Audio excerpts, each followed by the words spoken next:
আপনি চট করে বাংলাদেশে ঢুকে পড়বেন, আপনার ঢুকে পড়ে কষ্ট করতে হবে না, আপনাকে বাংলাদেশেরই জনগণ এই দেশে ফিরে নিয়ে এসে বিচারের মুখোমুখি করবে। আপনি কিসে ঢুকে পড়ার স্বপ্ন দেখেন? আপনার ঢুকে পড়ার জন্য কষ্ট করতে হবে না, বাংলাদেশের জনগণই আপনাকে বাংলাদেশে নিয়ে এসে আইনের আওতায় বিচারের মুখোমুখি করে, শুধুমাত্র শাপলা চত্বর নয়, 28শে অক্টোবর 2006 সালে আপনি লগি বৈঠার নির্দেশদাতা হিসাবে, হুকুমের আসামি হিসাবে আপনাকে বিচারের মুখোমুখি করা হবে। আসসালামু আলাইকুম ওয়া রাহমাতুল্লাহি ওয়া বারাকাতুহু।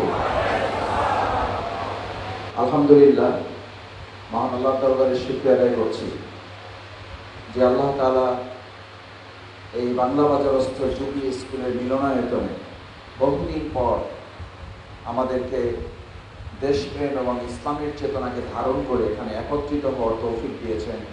সে আল্লাহর দরবারে সিজদা অবনত চিত্তে মস্তক অবনত করে আমরা সবাই শুকরিয়া আদায় করি আলহামদুলিল্লাহ। সম্মানিত ভাই এবং বন্ধুগণ, আমাদের প্রিয় মাতৃভূমি বাংলাদেশ, আমাদের এই মাতৃভূমি বাংলাদেশের সবচেয়ে বড় নিয়ামত হচ্ছে আল্লাহ তাআলা বিভিন্ন ধর্মের, বর্ণের, গোত্রের মানুষ দিয়ে আমাদেরকে সমৃদ্ধ করেছেন। এই বিভিন্ন দল এবং মতের, বিভিন্ন আদর্শে, বিভিন্ন সম্প্রদায় মানুষ মিলেমিশে একাকার হয়ে এখানে দেশপ্রেম এবং ইসলামের চেতনাকে ধারণ করে আমরা এখানে নিজেদেরকে গড়ে তুলি এবং সামনের দিকে এগিয়ে নিয়ে যাই। কিন্তু অত্যন্ত দুর্ভাগ্যজনক বিষয়, বিভিন্ন সময়ে আমাদের এই প্রিয় মাতৃভূমি বাংলাদেশকে টার্গেট করে ষড়যন্ত্রের অংশ হিসাবে এই দেশটাকে আরেকবার নতুন করে পরাধীন করার জন্য সবসময় পার্শ্ববর্তী রাষ্ট্র এবং বিভিন্ন আধিপত্যবাদী শক্তি আমাদের দেশে একটা সেবাদার সরকার প্রতিষ্ঠিত করে তাদের মাধ্যমে এই দেশকে প্রতিবেশী একটা রাষ্ট্রের অঙ্গরাজ্য বানানোর জন্য সকল পরিকল্পনা বাস্তবায়ন এবং ষড়যন্ত্র করার জন্য বরাবরই চেষ্টা করা হয়েছে। এবং তার ধারাবাহিকতায় আপনারা বিভিন্ন সময় দেখেছেন আমাদের দেশের তথাকথিত প্রধানমন্ত্রীকে পার্শ্ববর্তী একটা রাষ্ট্র আমাদের দেশকে তারা মুখ্যমন্ত্রী হিসেবে ঘোষণা করত। আমরা ধিক্কার, লজ্জা এবং ঘৃণার সাথে এটা ভবিষ্যতের জন্য জানিয়ে রাখতে চাই, আমাদের এই প্রিয় মাতৃভূমি বাংলাদেশ স্বাধীন হয়েছে শুধুমাত্র একটা ভূখণ্ড নয়, একটা আদর্শ, চিন্তা এবং মানুষের স্বাধীনতাকে লালন করে ইসলামের দৃষ্টিভঙ্গিতে। সুতরাং যতদিন ইসলামের চেতনা থাকবে ততদিন এই স্বাধীনতা সুরক্ষিত থাকবে ইনশাআল্লাহ।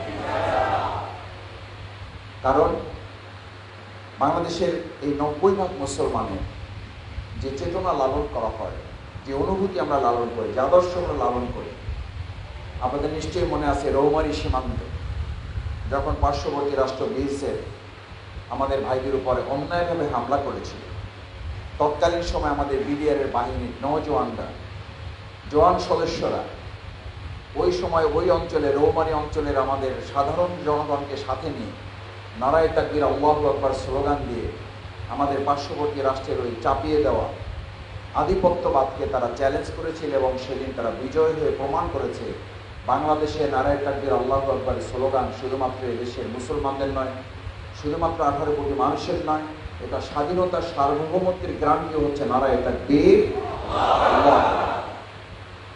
আজকে যে পবিত্র জুমাবার গিয়েছে, এরকম কোন এক জুমাবাড়ি আপনাদের নিশ্চয়ই এখনো সেই ভিডিও আপনারা পাবেন। মসজিদ থেকে বের হওয়ার সময় মুসল্লিদেরকে দরজা আটকিয়ে কলাপসিবল গেট লাগিয়ে একজন একজন করে বের করতে বাধ্য করা হতো এবং প্রতিবাদে যখন মুসল্লিরা বিক্ষুব্ধ হয়ে, যেটা কোন দেশে বসবাস করছি আমরা, যে দেশে একজন একজন করে মুসল্লিদেরকে বের করা হবে, তাদেরকে মেটাল ডিটেক্টর দিয়ে চেক করতে হবে। আমাদের জাতীয় মসজিদ বাইতুল মোকাররম আজকেরই জুমাবারেও সেই 15.5 বছরের আওয়ামী দোসরদের প্রেতাত্মারা আজকেও যে নতুন ঘটনা সংঘটিত করেছে, আমরা তার তীব্র নিন্দা এবং প্রতিবাদ জানাই। বাইতুল মোকাররমকে আজকেও রক্তাক্ত করা হয়েছে। বাইতুল মোকাররমে আজকেও সেখানকার জুতার বক্স, সেখানকার স্ট্যান্ড, এগুলো ভেঙে মুসল্লিদের দিকে ছুরি দিয়ে তাদেরকে হত্যার উদ্দেশ্যে একজন তথাকথিত ইমাম, সেই সময়ের দোসরদের, যিনি সম্পূর্ণভাবে তাদের নির্দেশনা পালন করে আওয়ামী দোসরদের চিন্তা এবং দৃষ্টিভঙ্গি লালন করেছেন, তিনি কিছু ভাড়াটিয়ার লোকদেরকে নিয়ে এসে সাধারণ মুসল্লিদের উপরে যে ন্যাক্কারজনক হামলা পরিচালনা করেছে, আমরা অন্তর্বর্তীকালীন এই সরকারের কাছে দাবি জানাই দ্রুত সময়ের মধ্যে ওই তথাকথিত ইমাম সহ তার সাথে দোসর যারা তাদেরকে গ্রেপ্তারের আওতায় নিয়ে আসতে হবে। কারণ বিগত 15টা বছর আমাদের এই বাইতুল মোকাররমটাকে একটা ফিলিস্তিনের মতো করে রাখা হয়েছে। এখানে যেন জুমার নামাজ হতো না, এখানে যেন এক একদিন যে পবিত্র জুমার দিন এক একটা যুদ্ধ ঘোষণা করা হতো। আমরা সেই সময় সরকারের কাছে দাবি জানাতাম যেটা কি আমাদের বাইতুল মোকাররম নাকি এটা গাজা নাকি এটা ফিলিস্তিন। আজকে নতুন করে যদি আবার সেই দোষরা ষড়যন্ত্র করে, তাহলে 5ই আগস্ট যেভাবে তাদের মোকাবেলা করে দেশ ছাড়া করা হয়েছে, বাইতুল মোকাররমের পবিত্রতা এবং ইজ্জত রক্ষায় আবার প্রয়োজনে সেভাবে মোকাবেলা করা হবে। আমি বলছিলাম নারায়ে তাকবীর আল্লাহু আকবারের স্লোগান সেদিন আমাদের বলা হয়েছিল এটা জামাত ইসলামী ছাত্র শিবিরের স্লোগান, জঙ্গি স্লোগান। নারায়ে তাকবীর আল্লাহু আকবার জঙ্গি স্লোগান নয়, জামাত ইসলামী ছাত্র শিবিরের স্লোগান নয়, এটা দেশের মুসলিম এবং 18 কোটি মানুষের নিরাপত্তা এবং গ্যারান্টির স্লোগান।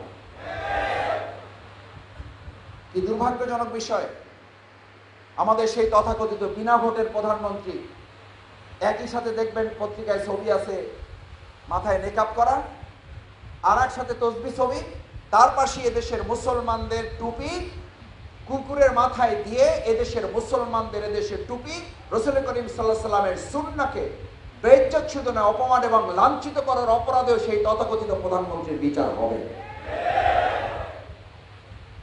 পরিকল্পিতভাবে আমাদের আলেম সমাজকে 2013 সালের সেই শাপলা চত্বরে শুধু খুন করাই হয়নি, শুধু শহীদ করাই হয়নি, আপনাদের মনে করা হয়েছে সেই শহীদের রক্তের সাথে এমন বেঈমানি বিশ্বাসঘাতক এমন তামাশা মশকরা করা হয়েছে যে সেই আলেমদেরকে হত্যা করে তার মন্ত্রীরা বলেছে 5 মিনিটের মধ্যে আমরা তো সব শেষ করে দিয়েছি। তো তার মন্ত্রী যখন বলেছে 5 মিনিটে শেষ করে দিয়েছে, আর সেই তথাকথিত প্রধানমন্ত্রী সংসদে বক্তব্য দিয়েছেন যে আলেমরা রক্ত মেখে নাকি সেখানে শুয়েছিল। আপনি চট করে বাংলাদেশে ঢুকে পড়বেন, আপনার ঢুকে পড়ে কষ্ট করতে হবে না, আপনাকে বাংলাদেশেরই জনগণ এই দেশে ফিরে নিয়ে এসে বিচারের মুখোমুখি করবে। আপনি কিসে ঢুকে পড়ার স্বপ্ন দেখেন? আপনার ঢুকে পড়ার জন্য কষ্ট করতে হবে না, বাংলাদেশের জনগণই আপনাকে বাংলাদেশে নিয়ে এসে আইনের আওতায় বিচারের মুখোমুখি করে শুধুমাত্র শাপলা চত্বর নয়, 28শে অক্টোবর 2006 সালে আপনি লগি বৈঠার নির্দেশদাতা হিসাবে হুকুমের আসামি হিসাবে আপনাকে বিচারের মুখোমুখি করা হবে। আপনি শুধু এখানেই শেষ করেছেন? আমরা কোন একটা অন্ধকার জগতে ছিলাম যে সরকারে আসার আগেই ঘোষণা করেছিল, মনে আছে আপনাদের 2006 সালের আগে?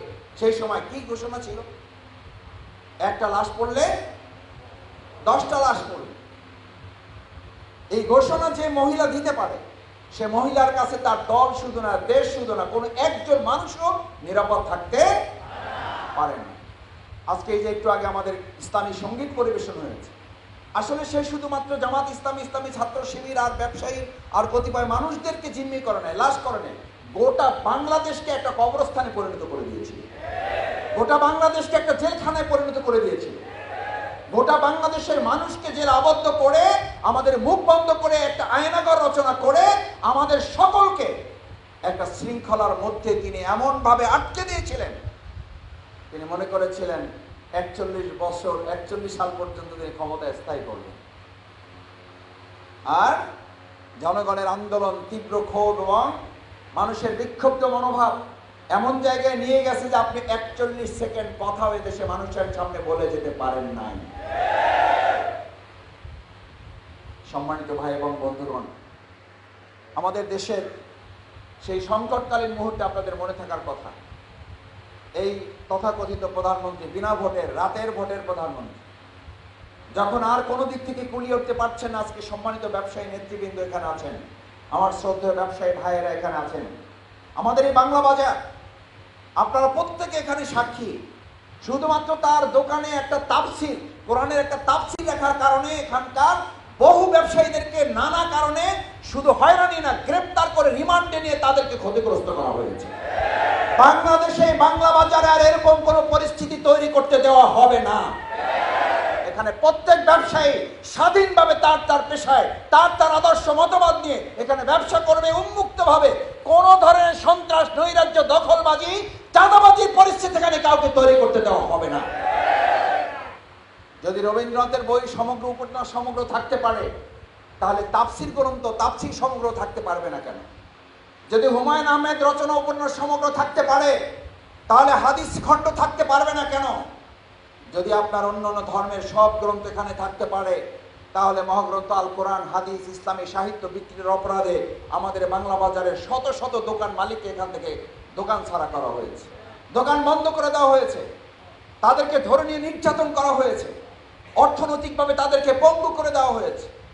আমরা আজকে দ্ব্যর্থহীন কণ্ঠে ঘোষণা করছি, এই বাংলা বাজার 2024 সালের 5ই আগস্ট থেকে যে স্বাধীনতা পেয়েছে, নতুন স্বাধীনতা যুদ্ধের এই স্বাদ যতদিন বাংলাদেশ থাকবে, উন্মুক্তভাবে বাংলা বাজারের ব্যবসায়ীরা স্বাধীনভাবে তারা তার ব্যবসা পরিচালনা করবে, কেউ এখানে বাধা সৃষ্টি করতে পারবে না ইনশাআল্লাহ। ভাইয়েরা, এই স্বাধীনতা আল্লাহর দেয়া বিরাট নেয়ামত। আল্লাহ তাআলা আমাদেরকে স্বাধীন করে পৃথিবীতে পাঠিয়েছেন। আমাদের এই স্বাধীনতার পায়ে শৃঙ্খল পরানোর আপনি কে? নতুন করে আজকে স্বাধীনতা যোদ্ধা আমরা আজকে যে বৈষম্য বিরোধী ছাত্র আন্দোলন, এই বৈষম্যের জায়গায় তো ছাত্র আন্দোলন করেছে কেন? শুধু কোটা আর মেধা না, আপনাদের মনে আছে কোটা আর মেধা এই স্লোগান বাদ দিয়ে পরবর্তীতে 10 দফা দাবি দেওয়া হয়েছিল। এই 10 দফা দাবি সর্বশেষ এটা কয় দফা দাবিতে পরিণত হয়েছে? 1 দফা। এই 1 দফা দাবি কখন পরিণত হয়েছে? যখন ছাত্র এবং জনতা উপলব্ধি করতে পারলো যে এই 1 দফা দাবি আদায় না করলে এইরকম 10 দফা না, 15 দফা না, 20 দফা না, 50 দফা দাবি দিয়েও 1 দফার এই স্বৈরাচার সরকার পতন না ঘটালে কোনো দাবি পূরণ করে গোটা বাংলাদেশকে নতুন করে স্বাধীন করা যাবে না। সম্মানিত ভাই এবং বন্ধুগণ, আমরা 2024 সালে 5ই আগস্ট এবং জুলাই এই সময়ের মধ্যে সহ বাংলাদেশের যে সমস্ত স্বৈরাচারী সরকারের বিরুদ্ধে আন্দোলন করতে গিয়ে যারা জীবন দিয়েছেন, আমরা আল্লাহ তাআলার দরবারে তাদের জন্য দোয়া করি, আল্লাহ তাআলা তাদের জন্য শহীদ হিসাবে কবুল করেন। যারা এখন আহত পঙ্গু অবস্থায় আছেন, আপনারা জানেন এখনো অনেকে অন্ধ হয়ে আছেন, হাত হারিয়েছেন, পা হারিয়েছেন, চোখ হারিয়েছেন, চিরতরে পঙ্গু হয়ে গেছেন, প্যারালাইজড হয়ে গেছেন। এই যে আহত, নিহত, পঙ্গু, চোখ হারানো, হাত পা হারানো ভাইয়েরা, বোনেরা, বিভিন্ন শ্রেণী পেশার মানুষেরা একটা নতুন স্বাধীনতা আমাদেরকে নিয়ে এসে দিল।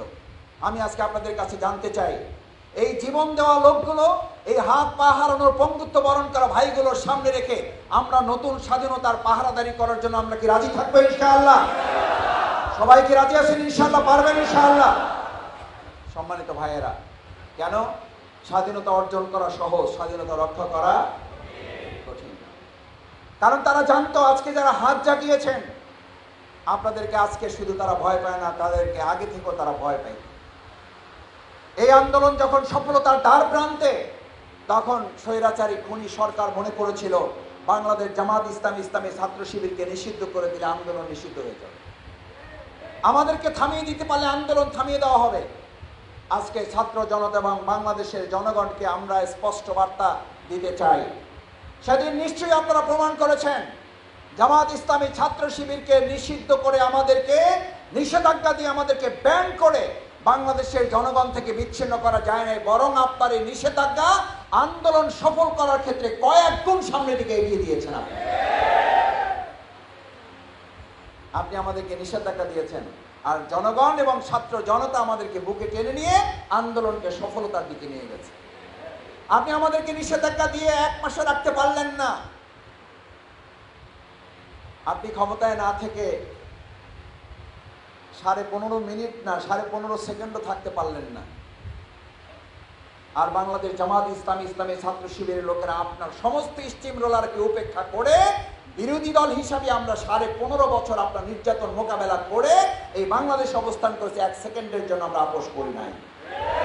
আমাদের নেতৃবৃন্দ ফাঁসির মঞ্চে গিয়েছে, আমাদের বাড়িঘর বুলডোজার দিয়ে ভেঙে দেওয়া হয়েছে, এই বাংলাদেশের জনগণ নির্যাতিত নিপীড়িত হয়েছে, কিন্তু বাংলাদেশ জামাত ইসলামীর মতো এত অত্যাচার জুলুম আর কার উপরে করা হয় নাই। এরপরও জামাতের নেতৃবৃন্দ ফাঁসির মুখে, হাসি মুখে মঞ্চ দিয়েছে, কিন্তু আমরা আত্মসমর্পণ করি নাই। কেন করি নাই? এই জন্য যে বাংলাদেশ জামাত ইসলামী ছাত্র শিবির 3টি পরীক্ষায় আমরা ইতিমধ্যে উত্তীর্ণ হয়েছি। আল্লাহ তাআলা আমাদেরকে তৌফিক দিয়েছে, আলহামদুলিল্লাহ। বলো কয়টি পরীক্ষা? নাম্বার 1, আমরা সততার পরীক্ষায় উত্তীর্ণ হয়েছি। বাংলাদেশ জামাত ইসলামীকে কেউ কেউ মনে করতে আমরা শুধু মসজিদ চালাইতে পারি, আমরা শুধু ইমামতি করতে পারি, আমরা শুধু তারাবি পড়াইতে পারি, আমরা শুধু জানাজা পড়াইতে পারি, আমরা শুধু মিলাদ শরীফ পড়াইতে পারি। কিন্তু জামাত ইসলামী প্রমাণ করলো আমরা শুধু মেম্বার হইতে পারি না, চেয়ারম্যান হইতে পারি না, মেয়র হইতে পারি না, কমিশনার হইতে পারি না, আমরা সংসদ সদস্য হইতে পারি, আমরা মন্ত্রণালয় চালাইতে পারি। এবং এই দুর্নীতির মধ্যে নিমজ্জিত একটা সরকারে থেকেও 2 টাকার দুর্নীতি না করার চ্যালেঞ্জ দিয়ে জামাত ইসলামী উত্তীর্ণ হওয়ার যোগ্যতা প্রমাণ করতে পেরেছে। আজকে ছাত্র জনতার স্লোগান ছিল উই ওয়ান্ট জাস্টিস। কি চায় তারা? ন্যায় বিচার। বাংলাদেশের মানুষ যদি আজকে আমরা জানতে চাই বাংলাদেশের জনগণের কাছে উই ওয়ান্ট জাস্টিস, এই স্লোগান কখন বাস্তবায়িত হওয়া সম্ভব? ইসলামী অনুশাসন ছাড়া উই ওয়ান্ট জাস্টিস বাস্তবায়ন হওয়া সম্ভব না। তার অর্থই হলো আমাদের সাধারণ ছাত্র জনতা উই ওয়ান্ট জাস্টিস মানে তারা ন্যায় বিচারের জন্য, ইসলামী অনুশাসনের একটা রাষ্ট্র প্রতিষ্ঠার জন্য, কল্যাণমূলক একটা রাষ্ট্র প্রতিষ্ঠার জন্য আমাদের ভাইয়েরা জীবন বাজি রেখেছে। আমাদের ভাইয়েরা হাত হারিয়েছেন, পা হারিয়েছেন। আমরা বিশ্বাস করি আগামী দিনের জনগণ উই ওয়ান্ট জাস্টিসকে ধারণ করে বাংলাদেশ জামাত ইসলামী ইসলামের নেতৃত্বে একটা কল্যাণমূলক রাষ্ট্র প্রতিষ্ঠার জন্য আগামী দিনে দেশ পরিচালিত হবে ইনশাআল্লাহ। সম্মানিত ব্যবসায়ী নেতৃবৃন্দ, দ্বিতীয় যে পরীক্ষায় বাংলাদেশ জামাত ইসলামী ইসলামী ছাত্র শিবির উত্তীর্ণ হয়েছে, আলহামদুলিল্লাহ। বাংলাদেশ জামাত ইসলামী দেশপ্রেমের চেতনায় আমাদেরকে উজ্জীবিত করার যে ট্রেনিং আমাদেরকে দিয়েছে, দেশপ্রেমের যে চেতনা প্রিয় নবী মুহাম্মদ রাসূলুল্লাহ সাল্লাল্লাহু আলাইহি ওয়াসাল্লামের মধ্যে উজ্জীবিত ছিল। মক্কা থেকে তিনি হিজরত করার সময় বারবার মক্কার দিকে তাকিয়ে বলছিল, যদি আল্লাহ তাআলা নির্দেশ না দিত তাহলে মক্কা তুমি আমার উপরে যত জুলুম করো, মক্কার অধিবাসীরা তোমার আমার উপরে যত নির্যাতন করো, আমি তোমাকে ছেড়ে যেতাম না যদি না কে নির্দেশ না দিত? আল্লাহ নির্দেশ না দিত। এ কথাও তিনি বলেছেন, হে মক্কা, আমি আল্লাহ চাইলে আবার তোমার কাছে বিজয়ী বেশে ফিরে আসবো। আলহামদুলিল্লাহ। আপনাদের মনে থাকার কথা 2008 সালে যখন ফারাক্কা বাঁধ নির্মাণের জন্য, টিপাইমুখ বাঁধ নির্মাণের জন্য যখন পরিকল্পনা করে দেশকে ধ্বংস করার অংশ হিসাবে সিদ্ধান্ত নিয়েছিল আমাদের আধিপত্যবাদী একটা রাষ্ট্র বাংলাদেশ জামাত ইসলামী, সিদ্ধান্ত নিয়ে তার বিরুদ্ধে যখন মাঠে নেমেছে, তার অংশ হিসাবেই বাংলাদেশ জামাত ইসলামীর নেতৃবৃন্দকে বিচারিক হত্যাকাণ্ডের নামে ট্রাইব্যুনাল গঠন করে তাদেরকে হত্যা করা হয়েছে। নিশ্চিত থাকুন, ওই ট্রাইব্যুনাল পুনর্গঠন হয়েছে বিডিআর হত্যাকাণ্ডের দায় আপনাকে ওখানে আসামি করে ওখানেই আপনার রায় কার্যকর করা হবে। আপনি সাক্ষী নেন নাই, আপনি পত্রিকার কাটিং দিয়ে আমাদের বিচার করেছেন, আর আপনার বিচারের জন্য আপনার পরিবার থেকেই সাক্ষী নির্ধারণ করা হবে। আপনার বিচারের জন্য আপনার মন্ত্রী পরিষদ, আপনার সংসদ সদস্য যারা ছিলেন তাদেরকে সাক্ষী হিসেবে দাঁড় করানো হবে। ইতিমধ্যে সেই সাক্ষী পাওয়া যাচ্ছে না? যাচ্ছে না। পত্র পত্রিকায় আসছে, আমরা কিছু করি নাই, আমাদের নেত্রী নির্দেশ দিয়েছিলেন। এই নেত্রী নির্দেশে যারা যারা করেছেন আর নেত্রী যে নির্দেশ দিয়েছেন, আপনার সমস্ত অপকর্মের দায়ভার মাথায় নিয়েই আপনাকে বিচারের মুখোমুখি হতে হবে। আপনি আবার চট করে ঢুকে পড়বেন বলে আশ্বস্ত করতেছেন, কাছাকাছি আছেন, আমরাও দোয়া করি আপনি কাছেই থাকেন। আপনাদের জন্য তো দোয়া করার দোয়া কবুল হবে বলে করেন, জালিমের জন্য দোয়া আল্লাহর কাছে কি হয় না? কবুল হবে না। তারপর আমরা আল্লাহর কাছে দোয়া করি আপনি কাছেই থাকেন এবং আল্লাহ তাআলা এই জনগণের কাছে আপনাকে নিয়ে এসে বিচারের কাঠগড়ায় দাঁড় করানো পর্যন্ত যেন আপনি বেঁচে থাকেন। আমাকে কেউ কেউ বলে যে ভাই, শেখ হাসিনার তো আল্লাহর একটা বিচার দেখলাম, তা আল্লাহ তাআলা এই মহিলাটাকে বাঁচায় রাখলেন কেন? তা আমি বললাম, নিশ্চয়ই এর মধ্যে আল্লাহর কোনো পরিকল্পনা আছে। এই মহিলা যদি একবারে মারা যেত তাহলে একবারে মৃত্যুবরণ করত, আর এই মহিলাকে আল্লাহ তাআলা বাঁচিয়ে রেখে বাংলাদেশের এই সুন্দর দৃশ্য, নারায়ে তাকবীরের স্লোগান, আল্লাহু আকবারের স্লোগান, উই ওয়ান্ট জাস্টিসের স্লোগান, যে মূর্তিগুলো সে বানায় রেখেছিল, এই মূর্তিগুলোর গলায় রশি লাগিয়ে টানা আর এগুলোর দিকে জুতা মারা, এই দৃশ্য যে যতবার দেখে ততবার একবার করে সে মৃত্যুর মুখে পতিত হয়।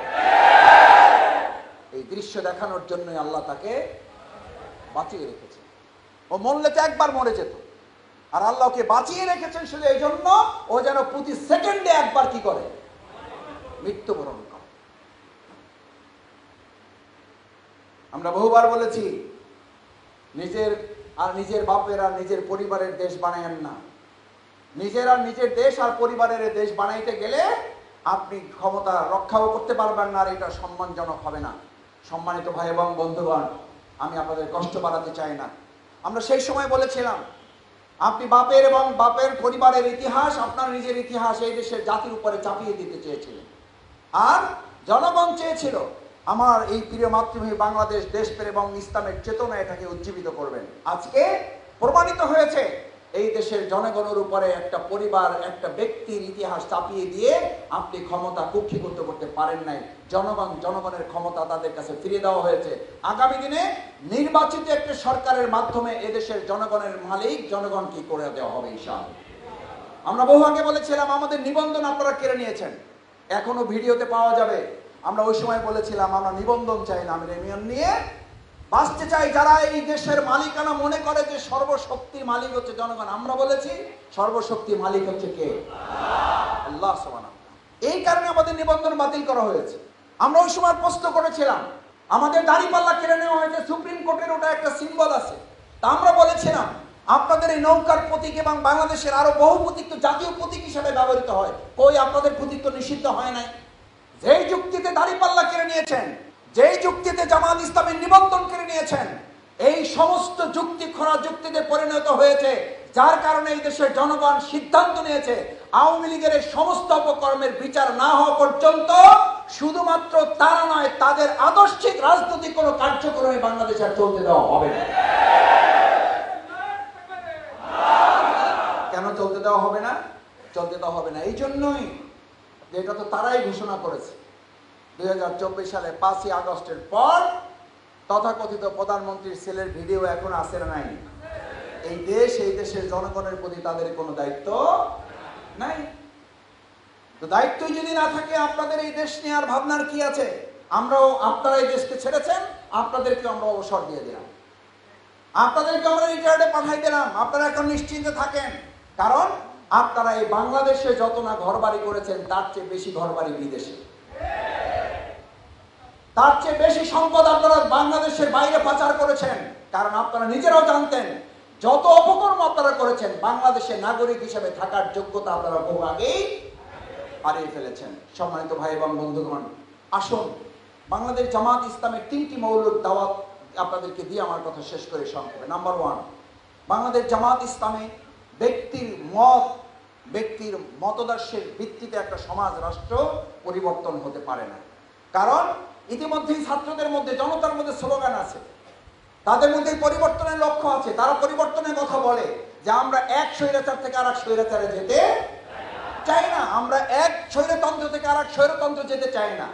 আমার মন বলে বাংলাদেশের জনগণের মধ্যে আকাঙ্ক্ষা তৈরি হয়েছে যে মানব রচিত মতবাদের ভিত্তিতে একটা দেশ পরিচালিত হলে কতটুকু ভালো হতে পারে সেই দেখা ইতিমধ্যে কি হয়ে গেছে।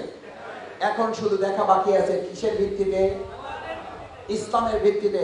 আগামী দিনে বাংলাদেশ জামাত ইসলামী ইসলামের ভিত্তিতে দেশ পরিচালিত করে পরিবর্তন সাধন করবে ইনশাআল্লাহ। সেই পরিবর্তনের জন্য কি আপনারা কাজ করতে রাজি আছেন? ইনশাআল্লাহ পারবেন ইনশাআল্লাহ সবাই? আল্লাহ আমাদের হাতগুলো কবুল করুন। দ্বিতীয় কথা হচ্ছে, বাংলাদেশ জামাত ইসলামী আমরা কারো উপরে প্রতিশোধ পরায়ণ হতে বিশ্বাস করি না। আমাদের উপরে নির্যাতন হয়েছে, নিষ্পেষণ হয়েছে, এর বিচার আইনগত প্রক্রিয়া হবে। আপনারা ইতিমধ্যে লক্ষ্য করেছেন কেউ কেউ এই ভালো পরিস্থিতিটাকে প্রশ্নবিদ্ধ করার জন্য ঢাকা বিশ্ববিদ্যালয়ে তোফাজ্জল নামে একটা ছেলেকে নির্মম নির্যাতন করে হত্যা করা হয়েছে। বাংলাদেশ জামাত ইসলামী তীব্র নিন্দা এবং প্রতিবাদ জানিয়েছে এবং ইতিমধ্যে আপনারা শুনেছেন 6 জনকে গ্রেফতার করা হয়েছে, তার মধ্যে 4-5 জনই হচ্ছে ছাত্রলীগের। আমরা অবিলম্বে তোফাজ্জল সহ জাহাঙ্গীরনগর বিশ্ববিদ্যালয়ে যে বিচার বহির্ভূত হত্যাকাণ্ডের মাধ্যমে যাদেরকে নির্মমভাবে হত্যা করা হয়েছে, আমরা দৃঢ়ভাবে বিশ্বাস করি ইতিমধ্যে প্রমাণিত হয়েছে এই ঘটনার সাথে বিভিন্ন পর্যায়ে লুকিয়ে থাকা বিগত সরকারের ছাত্রলীগের গুন্ডা বাহিনী এখনো সন্ত্রাস করছে। আইনগতভাবে তাদের বিরুদ্ধে পদক্ষেপ গ্রহণ করতে হবে। এই পদক্ষেপ গ্রহণ করার জন্যই আমরা আপনারা যারা আছে আমাদেরকে পাহারাদারি ভূমিকা আমরা পালন করবো ইনশাআল্লাহ। সম্মানিত ভাই এবং বন্ধুগণ, সবশেষে যে তৃতীয় আহ্বানটি আপনাদেরকে জানাতে চাই, রাষ্ট্র পরিবর্তন হবে, রাষ্ট্র সংস্কার হবে। রাষ্ট্র সংস্কারের জন্য ব্যক্তির সংস্কার হতে হবে। আমরা একটা সোনার বাংলা চাই, কিন্তু সোনার বাংলার জন্য আমাদের সোনার মানুষও লাগবে। এই সোনার মানুষ তৈরি করার কাজই করছে বাংলাদেশ জামাত ইসলামী। আমি যদি আপনাদের কাছে আহ্বান জানাই, বাংলাদেশ জামাত ইসলামী এই সূত্রাপুরকে একটা সোনার সূত্রাপুর করতে চায়, এই বাংলা বাজারকে একটা সোনার বাংলা বাজার করতে চায়, এই বাংলা বাজার মার্কেটকে একটা সোনার বাংলা বাজার মার্কেট করতে চায়। সে লক্ষ্যে যদি আমরা সোনার মানুষ তৈরি করার চেষ্টা করি, সেই চেষ্টাকে আপনারা সহযোগিতা করবেন ইনশাআল্লাহ। সেই চেষ্টার জন্য বাংলাদেশ জামাত ইসলামী সূত্রাপুর থানা দক্ষিণ আজকে আপনাদেরকে আহ্বান জানিয়েছে, আসুন আমরা রাষ্ট্র সংস্কার চাই, তার জন্য প্রয়োজন ব্যক্তির সংস্কার। আমাদের রাষ্ট্র সংস্কারের জন্য প্রয়োজন ব্যক্তির পরিশুদ্ধিতা। বাংলাদেশ জামাত ইসলামী সেই পরিশুদ্ধ মানুষ তৈরি করতে চায়, সেই সৎ মানুষ তৈরি করতে চায়, সেই আদর্শের যোগ্যতার ভিত্তিতে মানুষ তৈরি করতে চায়। আলহামদুলিল্লাহ আমরা প্রমাণ করতে সক্ষম হয়েছি। আকণ্ঠ নিমজ্জিত একটি সরকারের মধ্যেও যারা দায়িত্ব পালন করেন, তারা যদি সৎ থাকতে চান, তাহলে সৎ থাকার ইচ্ছা থাকতে তারা সৎ থাকতে পারেন। আমরা সেই সৎ থাকার নিয়ত করে কিছু ভালো মানুষ তৈরি করে যদি আমাদের এই প্রিয় বাংলাকে সোনার বাংলা করতে পারি, তাহলেই আমাদের আজকের সূত্রাপুর দক্ষিণ থানা আয়োজিত আজকের এই দোয়া এবং আলোচনা অনুষ্ঠান, বিশেষ করে আমাদের যে ভাইয়েরা জীবন দিয়েছেন, যারা হাত হারিয়েছেন, পা হারিয়েছেন, চোখ হারিয়েছেন, তাদের অনুভূতিটা আপনারা শুনেছেন, বিভিন্ন মিডিয়াতে দেখেছেন। আমরা তাদের পাশে থেকে কথা বলেছি, আমরা শহীদ পরিবারগুলোর পাশে থাকার চেষ্টা করেছি, আমরা আহত বঙ্গবন্ধু ভাইদের এখনো চিকিৎসার জন্য ব্যবস্থা করছি, এখনো তাদের পরিবারের পাশে গিয়ে আমরা দাঁড়াবার চেষ্টা করছি। তাদের বক্তব্য হচ্ছে, আমার চোখের জ্যোতি দিয়ে যদি বাংলাদেশের এই অন্ধকার জগৎকে আলোকিত করা যায়, তাহলে আমার এই চোখ হারানোতে কোনো আফসোস নাই। আমার এক হাত দিয়েছি, প্রয়োজন আর এক হাত দেবো, আমার এক পা দিয়েছি, প্রয়োজন আর এক পা দেবো, তবু বাংলাদেশকে আর সেই 15.5 বছরের অন্ধকার জগতে আমরা ফিরে যেতে দেব না। এটা যদি তাদের অনুভূতি হয়, তাহলে আমরা আজকে এখানে যারা আছি, আমরা কি সিদ্ধান্ত নিতে পারবো যে শহীদদের এই জীবন, হাত হারা পঙ্গু হওয়া আমাদের চোখহারা ভাইদের জীবনের রূপ এবং তাদের প্রতিদান দেওয়ার জন্য আজকে থেকে যদি পাহারাদারির দায়িত্ব এই সূত্রাপুর দক্ষিণে পালন করতে হয়, সেই পাহারাদারিকে আমরা করবো ইনশাআল্লাহ। সবাই কি পাহারাদারিতে রাজি থাকবো ইনশাআল্লাহ? নারায়ে তাকবীর। আমাদের প্রিয় বাংলা বাজারের এই সুন্দর প্রাচীন ঐতিহ্যকে আমরা যেন নিষ্কলুষ রাখতে পারি, এটাকে যেন কলঙ্ক মুক্ত করা যায়। এখানে সব ধর্মের বর্ণের ভাইয়েরা স্বাধীনভাবে ব্যবসা করবে, স্বাধীনভাবে তাদের কাজকর্ম পরিচালনা করবে। সেই জায়গায় কেউ ব্যাঘাত ঘটাবে এরকম আর পরিবেশ এখানে তৈরি হোক, সেখান থেকে আল্লাহ আমাদের হেফাজত করুন, সেই প্রত্যাশা ব্যক্ত করে আবারও আপনারা অনেকক্ষণ থেকে কষ্ট করে এখানে অবস্থান করছেন। আমাদের সাময়িক বিষয়ে যদি আপনাদের কোনো কষ্ট হয়ে থাকে, মেহেরবানি করে আমাদের ক্ষমা সুন্দর দৃষ্টিতে দেখবেন। বাংলাদেশ জামাত ইসলামের জন্য আপনারা প্রাণ ভরে দোয়া করবেন। আল্লাহ তাআলা যেন আমরা ব্যক্তি ক্ষমতায় যাওয়া আমাদের লক্ষ্য নয়, আমাদের সকলের লক্ষ্য হচ্ছে ইসলামকে ক্ষমতায় নিয়ে যাওয়া। আল্লাহ যেন আমাদেরকে বেঁচে থাকতে, জীবন থাকতে আমরা দেখে যেতে পারি বাংলাদেশ ইসলামের আলোকে পরিচালিত হচ্ছে। সকলে বলুন আমিন। আসসালামু আলাইকুম ওয়া রাহমাতুল্লাহি ওয়া বারাকাতুহু।